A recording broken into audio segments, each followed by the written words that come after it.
Εδώ είμαστε λοιπόν. Επιστρέψαμε για τα δύο τελευταία μέρη της εκπομπής μετά το Δελτίο Ειδήσεων μαζί με τον Βασίλη και θα συνεχίσουμε την εκπομπή, Βασίλη, με πολιτική συζήτηση. Πλέον μπαίνουμε σε πολιτικό διάλογο. Έτσι, ακριβώς. Να καλωσορίσουμε ευθύς αμέσως τον κύριο Πασχάλη Τόσιο. Καλησπέρα. Καλησπέρα. Καλώς ήρθατε. Χρόνια πολλά. Να είμαστε καλά, υγεία. Να πούμε ότι είστε μέλος του ΠΑΣΟΚ. Έτσι. Ναι. Αλλά από εκεί και πέρα βεβαίως είστε και μέλος της Επιτροπής Αυτοοργάνωσης σε αυτή την κίνηση που δημιουργήθηκε και περιμένουμε και επίσημες ανακοινώσεις με προτάρι, ας πούμε, έχοντας μπροστά τον Γιώργο Παπανδρέου.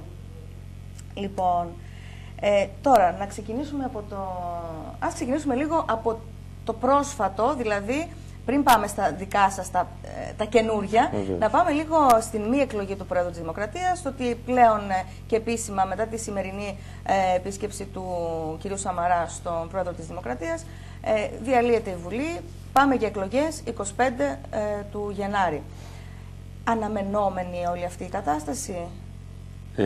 Αναμενόμενη, απλά θεωρώ ότι ήταν η χειρότερη εξέλιξη που μπορούσαμε να περιμένουμε. Και λέω αναμενόμενη γιατί ο τρόπος με τον οποίο διαχειρίστηκε η κυβέρνηση, ο κ. Σαμαράς και ο κ. Βενιζέλος, την διαδικασία της εκλογής του Προέδρου, ακόμα και το πρόσωπο το οποίο επιλέχθηκε, ακόμα και ο χρόνος, δείχνουν ότι τελικά υπήρχε ένας σχεδιασμός που αφήνει σοβαρές υπόνοιες ότι αυτός ο σχεδιασμός ενδεχομένως να περιλάμβανε αυτό ακριβώς, να πάμε προώρα σε σκάλπες.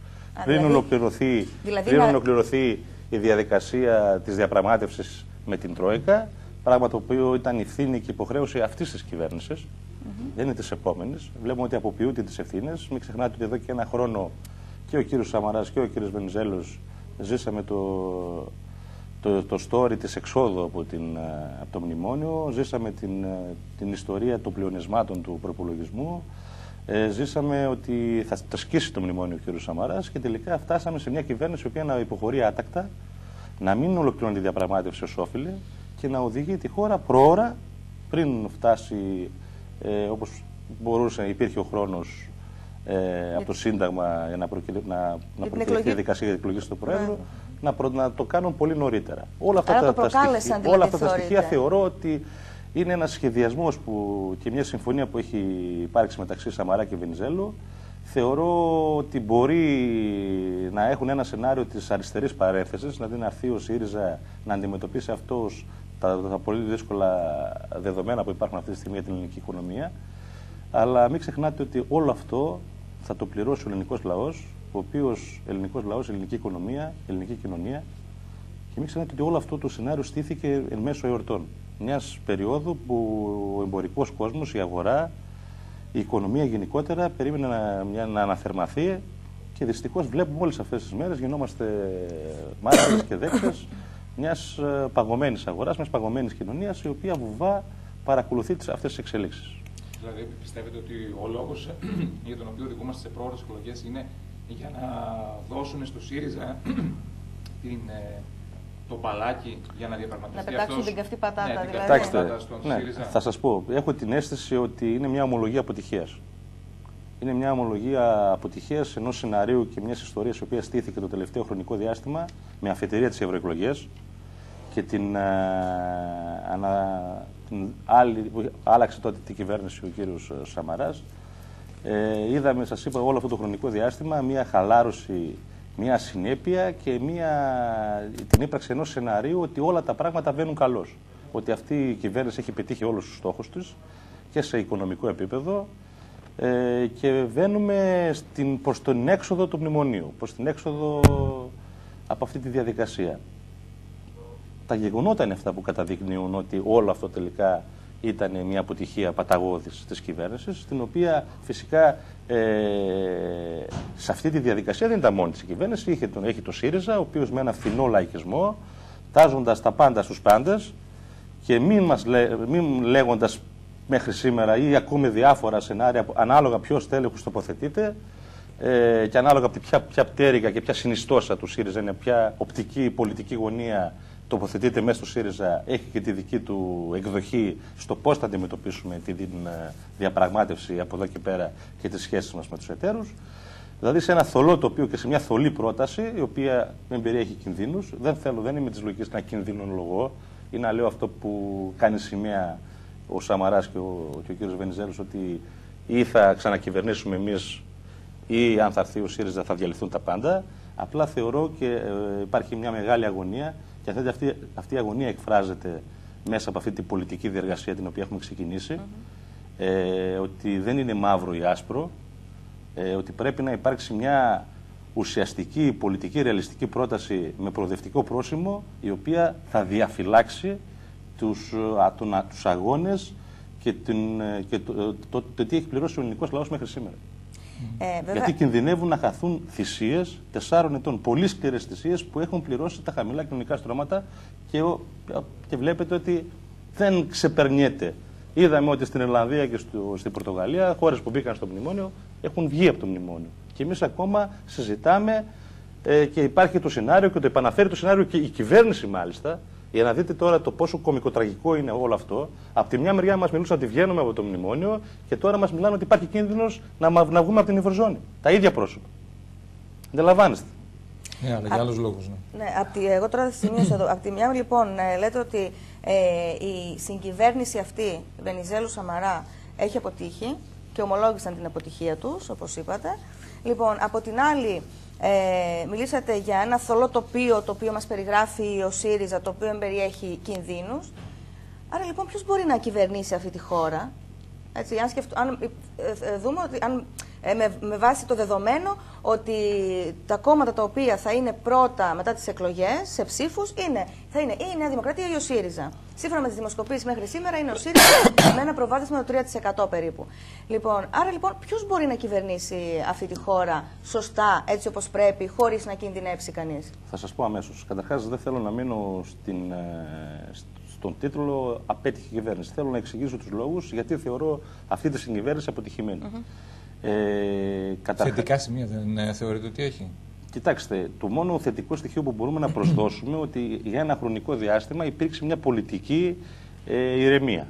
Είδαμε μια συνεννόηση 2 πολιτικών κομμάτων που δυστυχώς όσον αφορά το ΠΑΣΟΚ δεν κατάφερε με τη συμμετοχή του στην κυβέρνηση να προτάξει μια άλλη ατζέντα προοδευτική ή να προτάξει ένα σχέδιο το οποίο θα ήταν πιο προοδευτικό και θα έδινε λύση σε πολλά προβλήματα. Γιατί εδώ θέλω να πω ότι και πρέπει να καταλάβει ο λαός και οι πολίτες που μας ακούν ότι το πρόβλημα δεν είναι μόνο οικονομικό.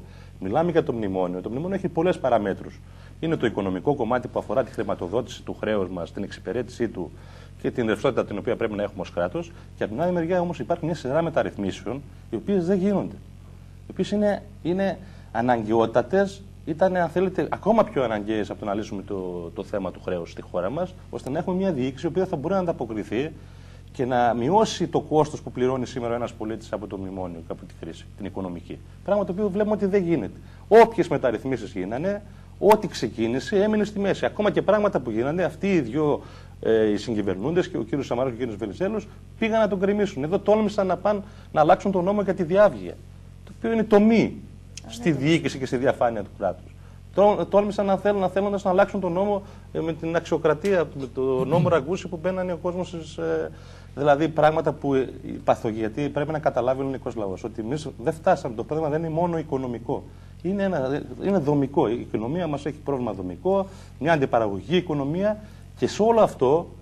Και εδώ είναι το μεγάλο έλλειμμα του πολιτικού κόσμου και του πολιτικού συστήματος, όταν ήρθε η κρίση οικονομική, όταν σταμάτησε δηλαδή η δυνατότητα της χρηματοδότησης όλων αυτών των δαπανών που είχε δημιουργήσει η προηγούμενη κυβέρνηση του κ. Καραμαλή και οι προηγούμενες κυβερνήσεις. Εγώ δεν θέλω και οι προηγούμενες κυβερνήσεις. Απλά θεωρώ ότι στην πενταετία Καραμαλή όλο αυτό το πράγμα μεγεθύθηκε, υπήρξε μια άλλη προσέγγιση παρόλο τα αντιθέτως λεγόμενα τότε του Υπουργού Οικονομικού του κ. Λογοσκούφη. Δυστυχώς είδαμε μια σπατάλη τεράστια που διπλασίασε το δημόσιο χρέος. Αυτό ήταν η αφορμή ώστε να λειτουργήσει ως μεγεθυντικός φακός και να δούμε όλα τα προβλήματα και τις παθογένειες που είχε η οικονομία μας, που είχε η κοινωνία μας και αξιακά αλλά και οικονομικά. Σε αυτό ακριβώς δεν ήταν έτοιμο το πολιτικό σύστημα τότε να προτάξει ένα σχέδιο συγκεκριμένο ή να συμφωνήσει σε ένα σχέδιο συγκεκριμένο, να το προτάξουμε στις διαπραγματεύσεις μας με την Τρόικα και περιμέναμε Από μια Ευρώπη η οποία φυσικά ήταν ανέτοιμη, όπως όλοι αντιλαμβανόμαστε. Θυμάστε τότε τις αγωνιώδεις προσπάθειες του Γιώργου Παπανδρέου ώστε να υπάρξει ένας μηχανισμός να μας χρηματοδοτήσει. Όχι μόνο την Ελλάδα. Όπως είδατε, χρειάστηκαν και άλλες χώρες και προσέφηκαν σε αυτό το μηχανισμό. Δηλαδή, μια Ευρωπαϊκή Ένωση πολιτικά και οικονομικά, η οποία όμως δεν είχε μηχανισμούς να αντιμετωπίσει κρίση χρέους των χωρών της. Το οποίο ήταν πάρα πολύ σημαντικό ζήτημα. Σε όλο αυτό το πλαίσιο, δυστυχώς, και εδώ είναι, αν θέλετε, και το μελανό στοιχείο, και ότι οι Ευρωπαίοι βάζουν στόχους ποιοτικούς και ποσοτικούς. Το πώς θα καταφέρεις να έχεις τα έσοδα δεν είναι κάτι το οποίο πρέπει να σου το πούνε οι Ευρωπαίοι. Και τι εννοώ? Το ότι δεν μπορεί αυτό το πολιτικό σύστημα, αυτή η κυβέρνηση, να συγκρουστεί με συμφέροντα, να συγκρουστεί με αυτούς που πραγματικά το χρήμα που υπάρχει στη χώρα το καταλήστευαν όλα αυτά τα χρόνια, αντί να το αναζητήσει σε αυτές τις πηγές, το αναζητεί βάζοντας μια υπερβολική φορολόγηση στα μεσαία και στα χαμηλά στρώματα, με ό,τι συνέπειες τραγικές έχουν για την κατανάλωση, για την παραγωγή της μικρομεσαίας επιχείρησης και των άλλων κοινωνικών ομάδων, των εργατών, των δημοσίων υπαλλήλων κτλ. Δηλαδή, ο Γιώργος Παπανδρέου μπορεί να συγκρουστεί με αυτά τα συμφέροντα? Νομίζω ότι αυτά τα συμφέροντα είναι αυτά τα οποία ρίξανε έναν δημοκρατικά εκλεγμένο πρωθυπουργό τότε με το 44%. Να σας υπενθυμίσω ότι ο Γιώργος Παπανδρέου ήταν ο μόνος τότε ο οποίος υποστήριξε ότι τα χρήματα τα οποία δινόταν στις τράπεζες, στους τραπεζίτες, για να κλείσουν τις μαύρες τρύπες τους και να υπάρξει τραπεζικό σύστημα, γιατί ήταν αναγκαιότητα να υπάρχει ένα τραπεζικό σύστημα, όπως αντιλαμβάνεστε, τα χρήματα τα οποία που δανειζόταν η χώρα μας και δινόταν στις τράπεζες, να υπάρξουν κοινές μετοχές. Που σημαίνει ο έλεγχος των τραπεζών να είναι κρατικός για ένα χρονικό διάστημα. Και μέσα σε αυτές τις διαδικασίες θα μπορούσαν να γίνουν πάρα πολλά, σας πληροφορώ, όπως ήταν το κούρεμα των δανείων, των δανειοληπτών, πράγματα τα οποία δεν έγιναν. Είδαμε ότι τελικά οι τράπεζες δανείστηκαν υπερβολικά ποσά και δυστυχώς ακόμα και σήμερα που μιλάμε, όλοι αντιλαμβανόμαστε ότι αυτά τα χρήματα πήγανε, εγγυήθηκε το ελληνικό δημόσιο, τα χρεώθηκε το ελληνικό δημόσιο, έχουν προσθεθεί στο χρέος της χώρας μας και παρόλα αυτά ούτε ρευστότητα έχει υπάρξει στην αγορά μέχρι σήμερα, η αναγκαία ρευστότητα ώστε να κινηθεί και να αναθερμαθεί ο μοχλός της αγοράς, ούτε επενδύσεις υποστηρίζουν τα τραπεζικά ιδρύματα, αν μπορώ να τα πω έτσι, αλλά και ούτε δόθηκε λύση σε χιλιάδες συμπολίτες μας, οι οποίοι από τη μια μέρα στην άλλη είδαν το μισθό τους και το εισόδημά τους να συρρυκνώνεται. Και αντί να υπάρξει μία μέριμνα από την πλευρά του κράτους, ξεκίνησε τότε με τον νόμο Κατσέλη για τα υπερχρεωμένα νοικοκυριά. Δεν έφτανε φυσικά, ήταν ελάχιστο αυτό το οποίο υπήρχε τότε. Να υπάρξει μια προστασία όλων αυτών των ανθρώπων οι οποίοι κινδυνεύουν να χάσουν τα περιουσιακά τους στοιχεία σήμερα. Είδαμε υγιείς επιχειρήσεις να κλείνουν, βλέπουμε υγιείς επιχειρήσεις να κινδυνεύουν να κλείσουν. Και παρόλα αυτά, μέχρι και σήμερα δεν υπάρχει μία μέριμνα, δεν υπάρχει μια νομοθετική πρωτοβουλία, ώστε αυτά οι τράπεζες να μπορέσουν να διευκολύνουν και να βρουν βιώσιμες λύσεις σε όλους αυτούς τους δανειολήπτες. Που αυτές οι ίδιες δανειολήπτες. Θυμάστε τον τρόπο με τον οποίο κάποτε οι τράπεζες δίνανε τα δάνεια σε όλους αυτούς τους ανθρώπους. Δηλαδή αυτό που λέτε είναι ότι οι πόροι που μας χρειαζόταν για να εξυπηρετήσουμε το δημόσιο χρέος δεν έπρεπε να αντιληφθούν από τους απλούς πολίτες μέσω των φόρων και των περικοπών γενικότερα. Έτσι. Έπρεπε να ακολουθηθεί ένας άλλος δρόμος. Ναι, ο δρόμος της σύγκρουσης με αυτούς όλους που όλα αυτά τα προηγούμενα χρόνια είχαν τα τεράστια κέρδη και ωφέλη από την παραγωγική διαδικασία που επικρατούσε στη χώρα μας. Έτσι, να μην. Ο Γιώργος Παπανδρέου χλευάστηκε τότε όταν είπε ότι λεφτά υπάρχουν. Ο Γιώργος Παπανδρέου είπε τη φράση λεφτά υπάρχουν. Είπε και άλλες 10 παραμέτρους, οι οποίες θα μπορούσαν αυτά τα χρήματα και να αναζητηθούν, αλλά και κάπου να βρεθούν και να ξαναδιανεμηθούν. Να σας υπενθυμίσω, γιατί είναι απλή η σκέψη, παρόλο που χλευάστηκε για αυτό που είπε ο Παπανδρέου. Το ακούμε κατά κόρον, και μέχρι και σήμερα. Να σας πω κάτι. Όλες αυτές οι λύσεις που βρίσκονται στο εξωτερικό, όλα αυτά τα δισεκατομμύρια, τα εκατομμύρια ευρώ που βρίσκονται σε τραπεζικούς λογαριασμούς κάποιων, λίγων φυσικά έτσι, σε σχέση με τον υπόλοιπο πληθυσμό, δεν παράχτηκαν στην Ελλάδα. Δεν είναι πλούτος που υπάρχει. Όλα αυτά τα δισεκατομμύρια δάνεια που δόθηκαν σε ημετέρους, που δόθηκαν σε μεγάλα μέσα μαζικής ενημέρωσης, που δόθηκαν σε επιχειρηματίες, που είδαμε επιχειρηματίες οι οποίοι γίνανε ιδιοκτήτες τραπεζών. Παράδειγμα, ο κ. Βγενόπουλος, ο οποίος η τράπεζά του δεν ουδετούσε τις επιχειρήσεις του, Πολλές περιπτώσεις, δισεκατομμύρια ευρώ. Αυτά τα χρήματα δεν παράκτησαν στην Ελλάδα, αυτός ο πλούτος δεν παράκτηκε εδώ. Γιατί μέχρι σήμερα, χθες διάβαζα και πραγματικά ότι μόνο λέει 250 περιπτώσεις από τη λίστα Λαγκάρτ, η οποία είναι μία λίστα, απλά έχει γίνει θόρυβος, από τις πολλές που υπάρχουν, από όλη την λίστα 250 περιπτώσεις έχουν αποφασίσει το ΣΔΟΕ να τις ελέγξει και από αυτές μέχρι σήμερα έχει ελέγξει πραγματικά τις 45 και έχουν ειστρέψει στα ταμεία του κράτους 29 εκατομμύρια ευρώ. Δηλαδή δέστε μια υποκρισία του πολιτικού συστήματος, το οποίο αδυνατεί αυτό το πολιτικό σύστημα, αδυνατεί και το ΠΑΣΟΚ ως κόμμα και η Νέα Δημοκρατία, αδυνατούν να συγκρουστούν με τα ισχυρά συμφέροντα τα οποία αποζημούν τον ιδρώτα του ελληνικού λαού. Συγκρούστηκε ο κ. Παπανδρέου τότε με ένα ΠΑΣΟΚ το οποίο δεν τον ακολούθησε σε αυτή τη σύγκρουση. Να σας υπενθυμίσω τι έγινε τότε, ακόμα και την δημοκρατικότητα επιλογή που έκανε απέναντι στους Ευρωπαίους να πει ότι για το μνημόνιο, για τους όρους του δανείου πρέπει να αποφασίσει ο ελληνικός λαός με ένα δημοψήφισμα. Αυτό που πάνε να κάνουν τώρα, γιατί ουσιαστικά τώρα μας λένε ότι πάμε για δημοψήφισμα. Το είπε ο κ. Παπανδρέου τότε, θυμάστε τι έγινε, θυμάστε τον ρόλο του κ. Βενιζέλου, ο οποίος εδώ τάχθηκε υπέρ και όταν πήγε στις Κάνες που έγινε συνάντηση, τα ανέρεσε και ο ίδιος ο κ. Στρόιμπε πρόσφατα αποκάλυψε ότι ο κ. Σαμαράς και ο κ. Βενιζέλος ήταν αυτοί οι οποίοι τον είπαν δεν χρειάζεται να μην γίνει δημοψήφισμα. Να υπενθυμίσω όταν γύρισε ο κ. Παπανδρέου εδώ στην Ελλάδα τους 10 βουλευτές του ΠΑΣΟΚ, οι οποίοι του έθεσαν το νοικιαστικό δίλημμα θα παραιτηθείς, θα σε ρίξουμε. Και ο κ. Παπανδρέου τι έκανε τότε, για να υπάρξει σταθερότητα, θυσίασε το πολιτικό του μέλλον, θυσίασε την πρωθυπουργική του καρέκλα, θυσίασε την προεδρία του στο ΠΑΣΟΚ, όλες αυτές τις διαδικασίες με δημοκρατικές διαδικασίες και έκανε ένα βήμα πίσω για να σωθεί η χώρα μας. Πράγμα που δεν κάνουν σήμερα ούτε ο κ. Σαμαράς ούτε ο κ. Βενιζέλου. Θα μπορούσε όμως να επιλέξει το δημοψήφισμα και να έχει μαζί του τη στήριξη του ελληνικού λαού ενδεχομένως. Ή να δώσει στον ελληνικό λαό τη δυνατότητα να αποφασίσει αυτός. Δεν το έπραξε όμως. Μα δεν το έπραξε γιατί δεν είχε την πλειοψηφία, εκβιάστηκε από το εσωτερικό, κυρίως από το εσωτερικό ΠΑΣΟΚ. Υπήρχαν δηλαδή βουλευτές οι οποίοι τον εκβιάζαν ότι δεν θα στηρίξουν αυτή την πρωτοβουλία. Επίσης υπήρχε τότε ο αντιμνημονιακός κ. Σαμαράς και η Νέα Δημοκρατία, οι οποίοι πετούσαν πέτρες και μιλούσαν για τραγική δανειακή σύμβαση, την οποία μετά οι ίδιοι γίνανε βασιλικότερο του βασιλέως και σκληρή μνημονιακή. Να θυμίσουμε και αυτή την κουλουτούμπα του κ. Σαμαρά. Και από την άλλη μεριά είχαμε τον κ. Τσίπρα, ο οποίος δεν ήθελε μνημόνιο.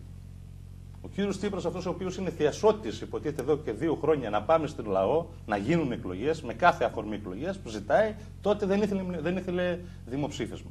Αυτό ήταν το πολιτικό σκηνικό τότε και η πολιτική κατάσταση που οι σημερινοί πρωταγωνιστές δημιουργήσαν. Και μέσα σε αυτό την παγίδα την οποία στήσανε το σκηνικό, πέσανε, έγιναν οι ίδιοι αυτή τη στιγμή θύματά της, θεωρώ. Φυσικά δεν με αφορά το αν θα την πληρώσουν το Μάρμαρο ο Σαμαράς, ο Βενιζέλος και ο Τσίπρας. Η μεγάλη αγωνία πολλών ανθρώπων, σαν εμάς που ζούμε στην κοινωνία και έχουμε υποστεί όλες αυτές τις συνέπειες αυτών των πολιτικών επιλογών, είναι τα πράγματα να μην γίνουν χειρότερα. Να αρχίσει επιτέλους η οικονομία μας πραγματικά, ουσιαστικά, να βγαίνει από το αδιέξοδο. Και αυτή η αγωνία, αυτό είναι ο πολιτικός πυρήνας πάνω στον οποίο κάποιοι άνθρωποι που είναι στον προοδευτικό χώρο, στο δικό μας τον χώρο, στην παράταξη τη δική μας, έχουμε αυτή την αγωνία και τη μοιραζόμαστε όλο αυτό το χρονικό διάστημα. Και βλέποντας τι γινόταν μέσα στο χώρο μας, μέσα στο κόμμα μας, και βλέποντας τις συμπεριφορές, και βλέποντας, ξέρετε, το ΠΑΣΟΚ έχει παθογένειες, όπως έχει η Νέα Δημοκρατία. Βλέπαμε τότε ένα κόμμα το οποίο δεν ήθελε να συγκρουστεί. Το οποίο θεωρώ ότι πολλά μέλη του υψηλόβαθμα ήταν διαπλεκόμενα. Δεν φτάνει μόνο ο αρχηγός, ξέρετε, για να κάνει τη σύγκρουση. Την έκανε ο Παπανδρέου τη σύγκρουση και τα μέσα μαζικής ενημέρωσης, οι ολιγάρχες αυτού του τόπου τον διέλυσαν τότε. Με τη συμμετοχή όμως και τη συμφωνία κάποιων άλλων. Γι' αυτά το ΠΑΣΟΚ πρέπει να συζητήσει κάποια στιγμή. Το αποφεύγει ο κ. Βενιζέλος. Αν, επειδή κάποιοι λένε τώρα και το ακούω και το εισπράττω κι εγώ, θα φύγετε από το ΠΑΣΟΚ, θα διαλύσετε την παράταξη, θα γίνετε. Με αυτό το πράγμα έχει γίνει. Δεν έχουν την ηθική υπόσταση να μας το πούν αυτό. Όσοι βλέπουμε και αγωνιούμε, γιατί εμείς αγωνιούμε για το ΠΑΣΟΚ. Γιατί το ΠΑΣΟΚ δεν είναι το ΠΑΣΟΚ το 3%, το 4%. Δεν είναι αυτό το ΠΑΣΟΚ το οποίο είναι το δεκανίκι του Αντώνη Σαμαρά και μιας δεξιάς κυβέρνησης. Αλλήμονο. Ενώ σε έναν άλλο ΠΑΣΟΚ, νομίζω και ο λαός, και γι' αυτό ένα μεγάλο ποσοστό το εγκατέλειψε. Πριν από κάποιους οι οποίοι μετακινήθηκαν λόγω μιας ευκαιριακής πολιτικής Είχατε μετακινήσεις προς το ΣΥΡΙΖΑ, έτσι, να μην το ξεχνάτε. Αλλά εδώ δεν πρέπει να το συζητήσουμε. Και να σας υπενθυμίσω ότι ο κ. Παπανδρέου εδώ και 3 μήνες ζητάει συνέδριο Πασόκ. Όχι μόνο ο κ. Παπανδρέου και πολλοί άλλοι. Και εγώ εχθές είδα με έκπληξη τους 6 βουλευτές του Πασόκ να πηγαίνουν στον κ. Παπανδρέου και να του θέτουν το ζήτημα: μη φεύγεις τώρα, μείνε, να πάμε στις εκλογές και μετά τις εκλογές θα τα λύσουμε. Μα γιατί δεν τα λύσαμε 3 μήνες? Σας πληροφορώ και πληροφορώ και τους πολίτες, γιατί μάλλον πολλοί σύντροφοι δεν το γνωρίζουν. Και η κοινωνία δεν το γνωρίζει. Ότι ο κύριος Βενιζέλος έχει ξεκινήσει εδώ και 4 μήνες προσυνεδριακό διάλογο με στόχο να πηγαίναμε σε συνέδριο της ΔΙΠΑΡ. Της Δημοκρατικής Παράταξης. Αυτό θα αναρωτήσω τώρα. Επειδή είστε μέλος του Πασόκ, έτσι, αυτή τη στιγμή. Είστε μέλος του Πασόκ.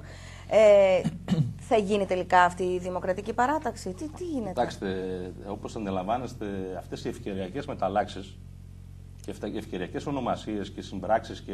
Η ελιά υπάρχει. Η ελιά, ναι. Αυτό εκεί θα καταλήξω. Δηλαδή, μας είπανε πριν τις ευρωεκλογές ότι είμαστε Πασόκ, αλλά δεν έχουμε καλό brand name, δεν περνάει στην κοινωνία, κοβαλάμε πολλά βαρύδια και να γίνουμε ελιά. Ναι. Υπήρξαν κάποιες αντιδράσεις, γίναμε Πασόκ ελιά. Ναι. Το χρησιμοποίησαμε αυτό το όχημα το Πασόκ ελιά για τις ευρωεκλογές. Λες και δεν γνωρίζει η κοινωνία και δεν αντιλαμβάνεται. Ήθελαν να μας παρουσιάσουν το 8% μεγάλη επιτυχία, πράγμα που δεν ήταν. Και τώρα, μετά, αν πιστεύουν κάποιοι σε αυτά τα σχήματα, ξέρετε, δεν είμαστε δογματικοί, ούτε αρνητικοί στην να υπάρξει μια συστράτευση δυνάμεων, ειδικά ενός χώρου όπως τον οριοθετούμε ως κεντροαριστερά. Δεν είμαστε αρνητικοί σε αυτό. Αλλά αυτό προϋποθέτει δημοκρατικές αποφάσεις από την βάση. Γι' αυτό και αυτά τα σχήματα και της ελιάς ήταν θνησογενές.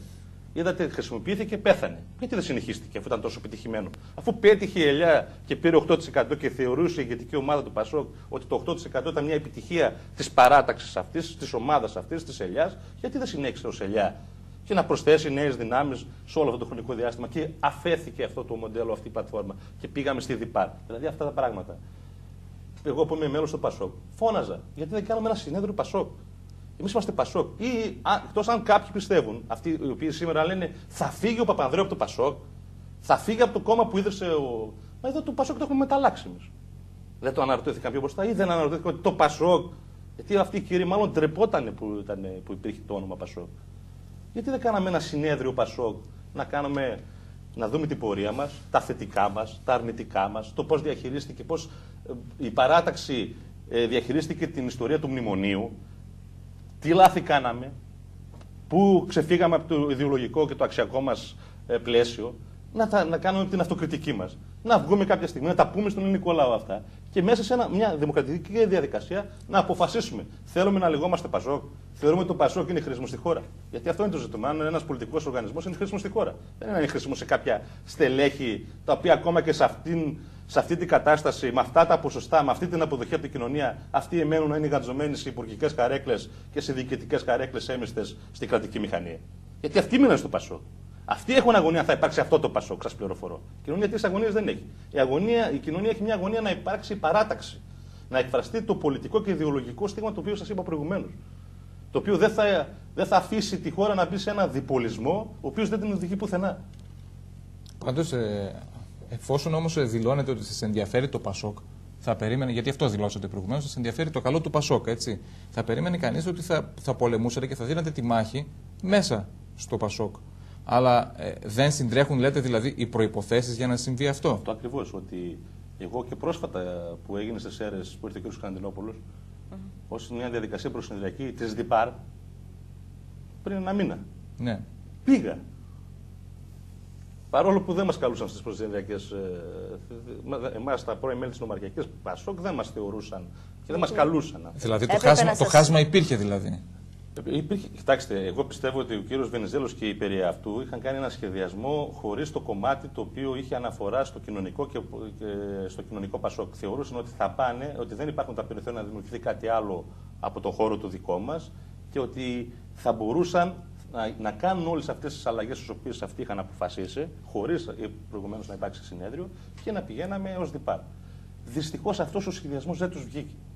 Και τώρα βλέπετε ο κ. Βενιζέλος και κάποια στελέχη, τα οποία εγώ αυτά τα στελέχη ακόμα και του κύριου Λαλιώτη. Πού ήταν όλο αυτό το χρονικό διάστημα, πού ήταν να μιλήσουν τότε που ανατράπηκε ο Γιώργος Παπανδρέου. Ο αρχηγός του Πασόκ ήταν ο Γιώργος Παπανδρέου τότε. Πάλι υπήρχε το θέμα του ηθικό. Ναι. Δηλαδή, υπήρξαν βουλευτές τότε που ζήτησαν από τον πρόεδρο του Πασόκ, τον εκλεγμένο δημοκρατικά πρωθυπουργό της χώρας, να παραιτηθεί από πρωθυπουργός.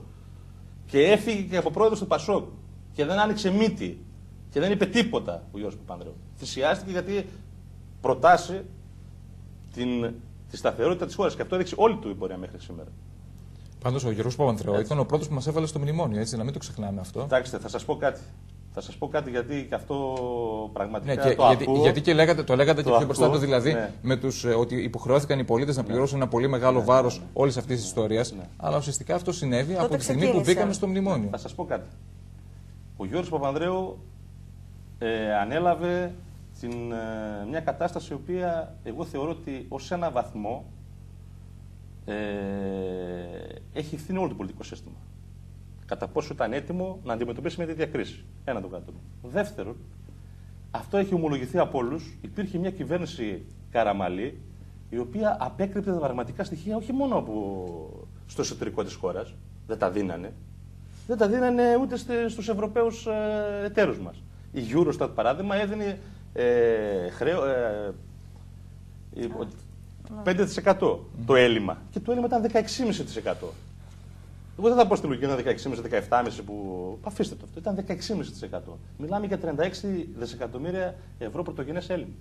Ναι, μπορεί να καταλάβουμε, δηλαδή, εγώ αύριο. Και επί πρωθυπουργίας όμως του κ. Παπανδρέου διωγγώθηκε το έλλειμμα προκειμένου και μετά έγινε η ένταξη στο μνημόνιο. Όχι, δεν διωγγώθηκε το έλλειμμα. Το έλλειμμα αυτό γιατί μετά έχει γίνει και εισαγγελική έρευνα γι' αυτό. Θα τα δούμε αυτά, γιατί δεν έχει γίνει μέχρι τώρα τίποτα. Απλά υπήρξε κρίση χρέους.